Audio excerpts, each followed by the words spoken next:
রমজান যেহেতু চলে এসেছে প্রায়, এই জন্য আমরা সিয়াম রমজান সম্পর্কে কিছু আলোচনা করব, যদি আল্লাহ পাক আমাদের আমাদের তৌফিক দান করেন। তাই আমরা কোরআনুল কারীম সূরা বাকারার 183 নম্বর আয়াত পাঠ করেছি। রাসূলুল্লাহ সাল্লাল্লাহু আলাইহি ওয়াসাল্লামের অসংখ্য হাদিস থেকে একটি হাদিস পাঠ করেছি। আয়াতের অর্থ হচ্ছে, ইয়া আইয়ুহাল্লাযীনা আমানু, হে ঈমানদার, কুতিবা আলাইকুমুস সিয়াম, রোজা তোমাদের উপর ফরজ করে দেওয়া হয়েছে, কামা কুতিবা আলাল্লাযীনা মিন ক্বাবলিকুম, যেমন তোমাদের পূর্ববর্তী ব্যক্তিদের উপর রোজা ফরজ করে দেওয়া হয়েছে। কেন? লাআল্লাকুম তাত্তাকুন, যাতে করে তোমরা মুত্তাকি হও। রাসূলের হাদিসের অর্থ হচ্ছে, বুনিয়াল ইসলাম আলা খামসি, ইসলামের ভিত্তি হচ্ছে 5টি বিষয়। এক, শাহাদাতু আল্লা ইলাহা ইল্লাল্লাহ ওয়া আন্না মুহাম্মাদার রাসূলুল্লাহ, আল্লাহ ছাড়া কোনো ইলাহ নেই, মুহাম্মদ সাল্লাল্লাহু আলাইহি ওয়াসাল্লাম আল্লাহর রাসূল। ওয়া ইকামিস সালাত, নামাজ কায়েম, ওয়া ইতাইজ যাকাত, যাকাত প্রদান, আসওম রমাদান, রমজানের রোজা, হাজ্জিল বাইতি মান ইসতাতা ইলাইহি সাবিলা, যদি তুমি আল্লাহর গৃহ মক্কা বাইতুল্লাহ পর্যন্ত আসা যাওয়ার ক্ষেত্রে সক্ষম হও শারীরিক আর্থিক, তাহলে এটা তো 5টা জিনিস। এখানে 4 নম্বর উল্লেখ করা হয়েছে সিয়ামকে, রোজাকে। আমরা আলোচনা করেছি রোজা এটা হচ্ছে ফার্সি শব্দ, আরবিতে বলা হয় সিয়াম। যদি কেউ বলে রোজা বলা যাবে না, বলা যাবে, তবে অনুচিত। কেননা আপনার বলা উচিত কোরআনুল কারীম এবং হাদিসের ভাষাতে। কোরআনে আল্লাহ ব্যবহার করেছেন, আল্লাহ রাসূল সাল্লাল্লাহু আলাইহি ওয়াসাল্লাম হাদিসে ব্যবহার করেছেন সিয়াম বা সওম। আপনার উচিত সওম বলা, সিয়াম রোজা বলা জায়েজ। আল্লাহ রাসূল এই হাদিসের মধ্যে, বুখারী মুসলিমের হাদিসের মধ্যে 4 নম্বর যে ইসলামের ভিত্তি যে 5টি, তার মধ্যে 4 নম্বরে উল্লেখ করেছেন তিনি সিয়ামকে রোজা। তাহলে ইসলামের মূল যে ভিত্তিগুলো রয়েছে, এখান থেকে 4 নম্বর হচ্ছে রোজা, ইসলামের একটা ভিত্তি। রোজাকে ফরজ করা হয়েছে 2য় হিজরির শাবান মাসে, আল্লাহ রাসূলের উপর রোজা ফরজ। আমরা এখনো তো রমজানের রোজা শুরু হয় নাই, আগে আমরা আলোচনা শুরু করে দিলাম এই জন্য যে প্রত্যেকটা ভালো বিষয়, গুরুত্বপূর্ণ বিষয় বা বস্তু আমরা দেখে থাকি, এটার আগে থেকেই মানুষ প্রস্তুতি নেয়। যেমন আপনি একটা গুরুত্বপূর্ণ কাজ করবেন, যদি শুনেন যদি বিষয়টা কারেন্টের হয়, যে কারেন্ট আগামীকালকে আসবে, দেখা গেল কারেন্টের কাজটা আপনি আজকেই করে রাখবেন, যেহেতু বিষয়টা গুরুত্ব। আগামীকালকে কারেন্ট 8টা থেকে থাকবে না, দেখা গেল যেহেতু পানি আপনার প্রয়োজন, 8টার আগেই আপনি তুলে দেবেন। আপনি বড় একটা অনুষ্ঠানে যাবেন, যেখানে অনেক গুরুত্বপূর্ণ একটা অনুষ্ঠান, তার জন্য আপনি 1 সপ্তাহ আগে থেকে প্রস্তুতি নিন। প্রত্যেকটা বিষয়ে আপনার বাসায় একজন মেহমান আসবে, একজন এমপি সাহেব আসবে, আপনি আগে থেকেই তার জন্য প্রস্তুতি নিন। আপনার বাসায় একজন বড় বক্তা আসবে, দেখা যাচ্ছে 1 মাস আগে থেকে আপনি প্রস্তুতি নিন। একটা বড় মাহফিল করবেন, 10 মাহফিল, 1 মাস আগে থেকে আপনি প্রস্তুতি নিন। ঠিক তদ্রূপভাবে জিনিসটা যত বড় গুরুত্বপূর্ণ হয়, তার জন্য আগে থেকে প্রস্তুতি নেওয়া হয়। তাই রমজানুল মুবারক যেহেতু গুরুত্বপূর্ণ একটা ইবাদতের বিষয়, তাই এই জন্য আগে থেকে প্রস্তুতি নিতেন মুহাম্মদ সাল্লাল্লাহু আলাইহি ওয়াসাল্লাম। আমরা আলোচনা করেছি আল্লাহ রাসূল সাল্লাল্লাহু আলাইহি ওয়াসাল্লাম এমনকি শাবানের পূর্ণ মাসও তিনি রোজা রাখতেন, আগে থেকে প্রস্তুতি। আল্লাহ রাসূল সাল্লাল্লাহু আলাইহি ওয়াসাল্লাম বলেছেন, আমি ভালোবাসি শাবান মাসে রোজা রাখতে রাখতে যেন আমি রমজান পর্যন্ত পৌঁছে যাই। কেননা শাবানের রোজা দ্বারা রমজান পর্যন্ত পৌঁছে যাওয়া। এই জন্য প্রত্যেকটা ভালো জিনিসকে মানুষ তার মর্যাদা অনুপাতে আগে থেকেই সম্মান করে, প্রত্যেক ক্ষেত্রে। এই জন্য যারা মুত্তাকি মানুষ, আল্লাহ ভীরু যারা, তারা আগে থেকেই তাদের বড় ধরনের কাজকর্ম থাকলে রমজানের আগে এটা শেষ করে দেয়, যাতে করে রমজানে সে ইবাদত করতে পারে। আমরা অনেকে বাসা বাড়িতে যাই, যেহেতু রমজানের রোজা সিয়ামের মধ্যে যাতে বিঘ্নিত না হয়, বিশৃঙ্খলা না হয়, জন্য আমরা আগেই বাসাবাড়ি থেকে বেড়ায় চলে আসি। প্রত্যেকটা গুরুত্বপূর্ণ বিষয় এগুলো সম্মান করা হয়ে থাকে। যারা মুত্তাকি আল্লাহওয়ালা তারা ইসলামী বিষয়গুলোকে এইভাবে সম্মান এভাবে লক্ষ্য করে থাকে। আপনি হজে যাইবেন, আগে থেকে প্রস্তুতি নেন, যেহেতু একটা গুরুত্বপূর্ণ। আপনি নামাজ পড়তে আসছেন, আগে থেকে প্রস্তুতি, ওযু গোসল কাপড় চোপড় পরিষ্কার করে প্রস্তুতি নিয়ে চলে আসেন। যারা মুত্তাকি তারা রমজানের জন্য আগে থেকেই প্রস্তুতি নেয়। যারা আখিরাতকে চায় আর যারা দুনিয়াকে চায় তারা আগে থেকে প্রস্তুতি নেয় দুনিয়াবি বিষয়ে। বিভিন্ন উদাহরণ আপনি দিবেন। যেমন আমাদের এখানে একটা হাট বসে প্রতি শুক্রবার। যারা ব্যবসা করবে তারা এক সপ্তাহ থেকে প্রস্তুতি, শুক্রবার এসে মার্কেটে কাপড় নিয়ে যাবে। আপনি একটা গরু কিনবেন কোরবানির জন্য, আগে থেকে প্রস্তুতি টাকা অর্জন করতেছে। সে জানে ঈদ উপলক্ষে আজকে মার্কেটে বিক্রি হবে ভালো কাপড়, এই জন্য সে আগে থেকে ভালো কাপড় নিয়ে প্রস্তুত আগে থেকে। এই সিজনের মধ্যে এই বিষয়টা বেশি সাপ্লাই হয়। যারা বিক্রেতা তারা আগে থেকে প্রস্তুতি নিয়ে আসে। তাই দুনিয়া এবং আখিরাত প্রত্যেকটা ক্ষেত্রেই যে যেটা চায় সে তার জন্য আগে থেকেই প্রস্তুতি নেয়। যারা আখিরাতকে চায় তারা আগে থেকেই রমজানের জন্য প্রস্তুতি নিবে। এই জন্য আমরা আগে থেকেই রমজানের আলোচনা শুরু করে দিলাম কিছুদিন আগে। যারা দুনিয়াকে চায় তারা এখন ব্যবসা বাণিজ্যের দিক থেকে আগে থেকে। আমরা দেখতে পাই রমজানের মধ্যে অনেকে ইফতার করা, এক একজনের এক এক উদ্দেশ্য থাকতে পারে। একজন চেয়ারম্যান নির্বাচন করবে, তার উদ্দেশ্য থাকতে পারে। একজন মিছিল করতে সামনে দিয়ে যাচ্ছে, জানি না তার কি উদ্দেশ্য, সে কি নির্বাচনের জন্য কি মিছিলের সামনে দিয়ে যাচ্ছে কিনা। আরেকজন মিছিলের সামনে দিয়ে যাচ্ছে, সে কি দিনের জন্য যাচ্ছে কিনা। এক একজনের এক একটা চাহিদা দেয়। কিন্তু রমজান মাস হচ্ছে একটা ফজিলতপূর্ণ মাস। এই মাসটার মধ্যেও মানুষ তার ব্যবসা বাণিজ্য দুনিয়ার পিছনেই করে দেয়, আখিরাতকে অগ্রে দেয় না। অথচ এই মাসটা সম্পর্কে কোরআনুল কারীমে বলা হয়েছে কি, শাহরুর রমাদানাল্লাযী উনজিলা ফীহিল কুরআন। রমজান ওই মাস যে মাসের মধ্যে কোরআনুল কারীম নাযিল করা হয়েছে। রমজান কাকে বলে? রমজানুন, এটা র মিম দত থেকে উদ্বুদ্ধ, তিনটা বর্ণ থেকে রমজান থেকে উদ্বুদ্ধ, যার অর্থ হচ্ছে রমজান। এর পরে যদি তার আরবি শব্দ যদি আসে আশাই, বাংলা যদি রমজানের পরে আসে কোনো বস্তু, তাহলে তার অর্থ হবে জ্বালিয়ে দেওয়া, পুড়ে দেওয়া, ভস্ম করে দেওয়া, শেষ করে দেওয়া, ভবিষ্যৎ।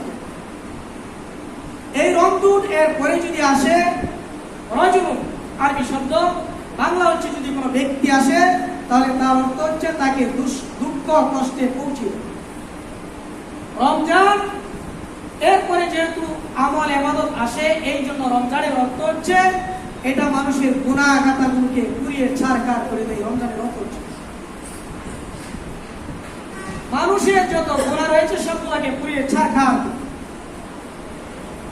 হাদিসের মধ্যে রয়েছে ইন্নামা সুমিয়া রমজানু লিআন্নাহু ইয়ারমিদুল যুনুবা জামিআ। রমজানকে রমজান বলা হয় এই জন্য, কেননা রমজান মানুষের সকল জুনুবকে, সকল পাপকে পুড়ে ছারখার করে দেয়। এই জন্য তাকে রমজান বলা। দেখুন এই রোজা কোরআনুল কারীমের মধ্যে আল্লাহ পাক রব্বুল আলামিন নামাজ, রোজা, হজ, যাকাত ইত্যাদি আলোচনা করেছেন। নামাজের পূর্ণাঙ্গ আলোচনা আপনি কোরআনুল কারীমে পাবেন না, হাদিসের মধ্যে। নামাজের কথা আল্লাহ বলেছেন একাধিক জায়গায়, ওয়াকিমুস সালাহ ওয়াকিমুস সালাহ ওয়ারকাউ মা রাকিন, কিন্তু পূর্ণাঙ্গ এক রাকাত নামাজের নিয়ম কোরআনে পাবেন, হাদিসে। যাকাত, যাকাত দাও, যাকাতের কাজ আল্লাহ উল্লেখ করেছেন 8টি খাত। কিভাবে কতটুকু মাল হলে কি মালটা দিতে হবে যাকাত, কিভাবে, এগুলো কোরআনুল কারীমে নেই, হাদিসে রয়েছে। হজ, আল্লাহ কোরআনে একাধিক জায়গায় বলেছেন ওয়ালিল্লাহি আলান নাসি হিজ্জুল বাইতি মান ইসতাতা ইলাইহি সাবিলা, তোমরা হজ করো, হজ করো। হজের পূর্ণাঙ্গ বিধিবিধান, একবার হজ করার বিধান কোরআনুল কারীমে উল্লেখ নেই, রাসূলের হাদিসে। তাইলে রোজা ছাড়া বাকি যে ইবাদতগুলো রয়েছে এগুলা কোরআনের মধ্যে শুধু আংশিক রয়েছে, বাকিটা রাসূলের হাদিসে। কিন্তু রোজা এর ব্যতিক্রম। রোজা কাকে বলে, রোজার সূচনা কোথায় থেকে? সুবহ সাদিক থেকে নিয়ে তুলুয়ে ফজর পর্যন্ত উল্লেখ রয়েছে কোরআনুল কারীমে। রোজা কে ছেড়ে দিতে পারবে কোরআনে উল্লেখ রয়েছে। রোজার ফিদিয়া কি দিবে কোরআনে উল্লেখ রয়েছে। মুসাফির অবস্থায় রোজা ছাড়বে কিনা, অসুস্থ অবস্থায় ছাড়বে কিনা ইত্যাদি পূর্ণ বৃত্তান্ত কোরআনুল কারীমে উল্লেখ রয়েছে। শুধু রোজার ফজিলত অন্যরকম। অন্যান্য ইবাদতের সওয়াব দেওয়ার জন্য আল্লাহ পাক রব্বুল আলামিন ফেরেশতাদেরকে নিযুক্ত করে রেখেছেন। আর রোজার সওয়াব তিনি বলেছেন ওয়া রাজিহি বিহি, আমি স্বয়ং আল্লাহ দিব রোজার সওয়াব। নামাজ, রোজা, হজ, যাকাত, রোজা ছাড়া বাকি ইবাদতের সব দিবেন ফেরেশতা, আর রোজাটা আল্লাহ স্বয়ং নিজে দিবেন। আল্লাহ রাসূল থেকে অনেক হাদিসে পাওয়া যায়। অন্য হাদিসে কুদসি আল্লাহ বলেছেন ওয়া আনা উজজিয়া বিহি, রোজার প্রতিদান আমি নিজে আল্লাহ হয়ে যাব। অন্য কোন ইবাদতের ক্ষেত্রে আল্লাহ এমন কথা বলেন নাই। তাহলে অন্যান্য ইবাদতের চেয়ে রোজা অন্যরকম একটা ইবাদত, যদিও সবগুলো হচ্ছে ফরজ। এই জন্য আল্লাহ বলেন ইয়া আইয়ুহাল্লাযীনা আমানু, হে ঈমানদার। পৃথিবীর বুকে যত মানুষ রয়েছে সকল মানুষের মধ্য থেকে আল্লাহ পাক রব্বুল আলামিন যারা আল্লাহর প্রতি ঈমান এনেছেন, নবী রাসূল আখিরাত ইত্যাদি বিশ্বাস করেছেন, তাদেরকে আল্লাহ বলছেন হে ঈমানদার। আমরা জানি দুনিয়ার বিষয় হচ্ছে একজন যখন আরেকজনকে ডাক দেয়, যাকে ডাক দিল সে যদি তাকে ভালোবাসে তখন সে তার দিকে তাকিয়ে থাকে তুমি কি আমাকে বলে। কাউন্সিলর আপনাকে ডাক দিল তুমি এদিকে আসো, তখন আপনি কান পেতে রাখেন কাউন্সিলর কি বলে। আল্লাহ আপনাকে ডাক দিচ্ছে কোরআনুল কারীমে হে মুসলমান, ইয়া আইয়ুহাল্লাযীনা আমানু, হে ঈমানদারগণ। আপনার উচিত কান পেতে দেখা, চক্ষু খুলে দেখা এর ব্যাখ্যাটা আল্লাহ কি বলেছেন কোরআনুল কারীমে। আল্লাহ আপনাকে বলছেন হে ঈমানদারগণ, কাফের তুমি। এটা হচ্ছে মুমিনের বৈশিষ্ট্য। ইয়া আইয়ুহাল্লাযীনা আমানু, হে ঈমানদারগণ, কুতিবা আলাইকুমুস সিয়াম, কুতিবা এর তাফসীরে লিখেছেন আই ফুরিজা আলাইকুমুস সিয়াম, তোমাদের উপর রোজাকে ফরজ করা হয়েছে। সিয়াম এটা সওমুন এর বহুবচন হচ্ছে সিয়ামুন, সওম এর বহুবচন সিয়াম। সওম এর দুটি অর্থ, একটি হচ্ছে আবিধানিক অর্থ আর একটি হচ্ছে পারিভাষিক। সওম এর আবিধানিক অর্থ হচ্ছে আল ইমসাক, বিরত থাকা। যে কোনো বিষয় থেকে বিরত থাকাকে বলা হয় রোজা। আবিধানিক, আমি এখন কথা বলছি না, এটাকে আবিধানিক করতে রোজা। আমি কাঁদছি না, এটা রোজা বলে। আমি এখন কাজ করছি না, অন্য কোনো কাজ, এটাকে আবিধানিক করতে রোজা। যে কোনো বিষয় থেকে বিরত থাকার নাম হচ্ছে রোজা। আল ইমসাক, বিরত থাকার নাম হচ্ছে।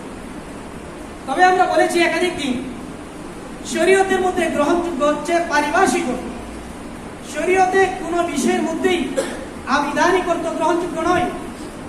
আপনি এখন খাচ্ছেন না, মসজিদে আসছেন থেকে নিয়ে মসজিদ থেকে বের হওয়ার আগ পর্যন্ত আপনি খাচ্ছেন না, তাহলে এটাকে রোজা বলে। এটা কি শরীয়তের রোজা? কেন এটা আবিধানিক? সালাত, নামাজের আবিধানিক অর্থ কি? দোয়া। আপনি দোয়া করলেন ভাই আল্লাহ আপনাকে সহি সালামতে বাসায় পৌঁছায়, এটা কি নামাজ হয়ে গেল? হজ, হজের আবিধানিক অর্থ হচ্ছে আল কাসদ, আল ইরাদা, ইচ্ছা করা। আপনি ইচ্ছা করলেন এখন ওয়াজ শুনবেন, এটা কি হজ হয়ে গেল? তাহলে আবিধানিক অর্থ শরীয়তের মধ্যে গ্রহণযোগ্য নয়। ঠিক তদ্রূপ রোজার আবিধানিক অর্থ হচ্ছে আল ইমসাক, এটাও গ্রহণযোগ্য। পরিভাষায় রোজা কাকে বলে?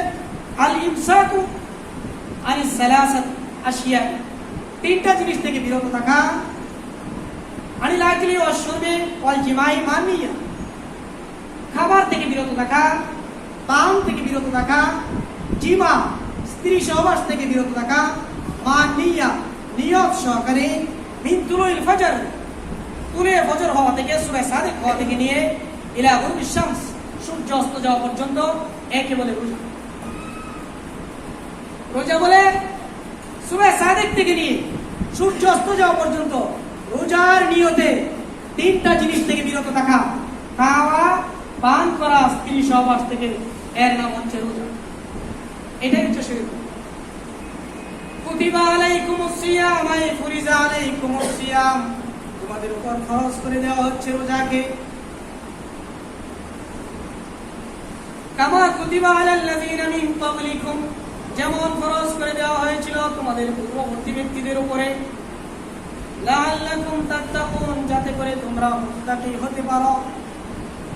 এরপরে আল্লাহ পাক রব্বুল আলামিন বলতেছেন, রোজা তোমাদের উপর ফরজ, যেমন ফরজ করে দিয়েছিলাম আমি আল্লাহ তোমাদের পূর্ববর্তী ব্যক্তিদের। মিন ক্বাবলিকুম, তাফসীর এসেছে একাধিক তাফসীরে, মিন ক্বাবলিকুম মিনাল আমবিয়া ওয়া উমামিহিম, তোমাদের পূর্বে যত নবী রাসূল গেছে, আদম আলাইহিস সালাম থেকে নিয়ে ঈসা আলাইহিস সালাম পর্যন্ত, মুহাম্মদ সাল্লাল্লাহু আলাইহি ওয়াসাল্লামের আগ পর্যন্ত যত নবী এবং রাসূল গিয়েছেন, সকল নবী এবং রাসূলের প্রতি আমি সিয়ামকে ফরজ করে দিয়েছিলাম।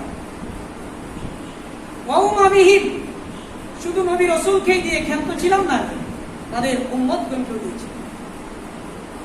কামা কুতিবা আলাল্লাযীনা মিন ক্বাবলিকুম, যেমন আমি রোজাকে ফরজ করেছিলাম তোমাদের পূর্ববর্তী ব্যক্তিদের প্রতি। যেমন আদম আলাইহিস সালামের উপর রোজা ফরজ ছিল 3টা আইয়ামে বীজের রোজা, 13, 14 এবং 15, নাসাই ইবনে মাজার মধ্যে আছে। নূহ আলাইহিস সালামের উপর রোজা ফরজ ছিল, তিনি রাখতেন সারা বছর রোজা রাখতেন, শাওয়াল মাসের 1 তারিখ এবং 10 জিলহজ বাদ দিয়ে সারা বছর রোজা রাখতেন। সুনানে ইব্রাহিম আলাইহিস সালাম তিনি রোজা রাখতেন, মুসা আলাইহিস সালাম রোজা রাখতেন, দাউদ আলাইহিস সালাম রোজা রাখতেন, আমরা বললাম একদিন পর পর। ঈসা আলাইহিস সালাম রোজা রাখতেন একদিন রোজা, 2 দিন তিনি ইফতার করতেন। সকল নবী রাসূলের প্রতি তিনি রোজা ফরজ করেছেন, হয়তো ধরনটা একই অথবা ভিন্ন।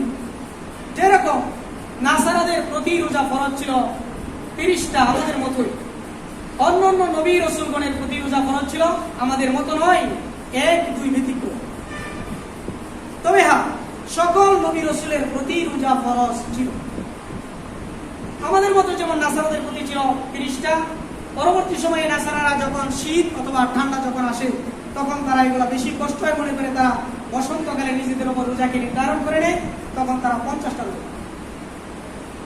আল্লামা আলুসি রহমাতুল্লাহ আলাইহি লিখেছেন তার তাফসীর গ্রন্থের মধ্যে, নাসারারা 30টা রোজা প্রথমে রাখতো, পরবর্তী সময়ে তাদের একজন বাদশাহ অসুস্থ হয়ে যায়, তারা মান্যত করে সে যদি শেফা লাভ করে তার জন্য তারা 10টা রোজা রাখবে। 30 আর 10 40। পরবর্তী সময়ে আরেকজন বাদশাহ যখন অসুস্থ হয়ে যায় আরো 60টা রোজার কথা মান্যত করে, 60 40। আরেকজন বাদশাহ অসুস্থ হয়ে গেলে আরো 3টা মান্যত করে, এই 15-50। তাহলে সকল নবী রাসূলের যুগে রোজা ছিল ধরন হয়তো। রোজা আমি সবার উপরে ফরজ করে দিলাম। কতদিন? আইয়ামা মাদুদাত, গণনার কয়েকদিন রোজা। আমি আল্লাহ বেশি দিন দেই নাই, 6 মাস বলি নাই রোজা, মাত্র 1 মাস, 12 মাসের গণনার কয়েকদিন, আইয়ামা মাদুদাত। এই আইয়ামা মাদুদাতের মধ্যেও যদি তোমাদের কারো যদি রোজা রাখতে কোনো সমস্যা দেখা দেয়, কোনো ব্যাধি বা অন্য কোনো অবস্থায় যদি তুমি মুসাফির অবস্থায় থাকো, তাহলে তোমার রোজা ভাঙার অনুমতি আমি আল্লাহ দিলাম। ফামান কানা মিনকুম মারিদান আও